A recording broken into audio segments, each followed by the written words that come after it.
ছোট্ট ছোট্ট জিনিস দিয়ে লাইফের অনেক বড় বড় লেসন পাওয়া যায়। যেমন এইটা থেকে রোজ দুবেলায় আমি চেক করতাম যে এরা সব ঠিক আছে নাকি, কিন্তু আজকে সকালবেলা যখন চেক করতে গেলাম তখন দেখছি পাখিটাও নেই, দুটো ডিমও নেই। যেহেতু মাটা সবসময় বসে থাকতো তাই দেখা যেত না যে ডিমটা ফুটে বাচ্চা হয়ে গেছে নাকি, কিন্তু আজকে চেক করতে গিয়ে কারোর টিকিই পেলাম না। বুঝলাম তিনজনেই উড়ে গেছে। কদিনই কেমন যেন একটা অদ্ভুত মায়া পড়ে গেছিল, কিন্তু ওই যে প্রকৃতির নিয়ম, কোনো জিনিসই পার্মানেন্ট না। সন্ধেবেলা চন্দ্রা আমাদের জন্য নিয়ে এসেছিল কটা মাছ, আবারও কিছু নতুন অতিথি আমাদের বাড়িতে এলো। রেন আর কোকো তো প্রচন্ড খুশি। অ্যাকুয়ারিয়ামে কে ঢালবে, মাছগুলোর কি নাম দেবে সেগুলো সব ঠিকঠাক করা হয়ে গেছে। সত্যি কথা বলতে এত কাজের ফাঁকেও আমি নিজেকে আরো একটু ব্যস্ত করে তুলেছিলাম এই অ্যাকুয়ারিয়ামটা এনে।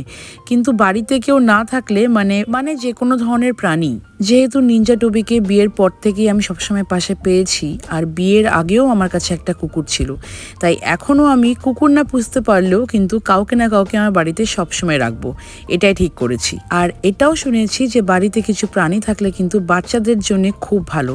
অনেক বেশি ইমোশনস, অনেক বেশি এমপ্যাথি, অনেক বেশি ফিলিংস, এগুলো কিন্তু বাচ্চার মধ্যে খুব গ্রো হয়। দেখি কি বলছো, হ্যাঁ বলো। কি দিয়ে মুছেছে? ইজরার। Thank you for watching my mini blog. সবাই খুব ভালো থেকো, টাটা।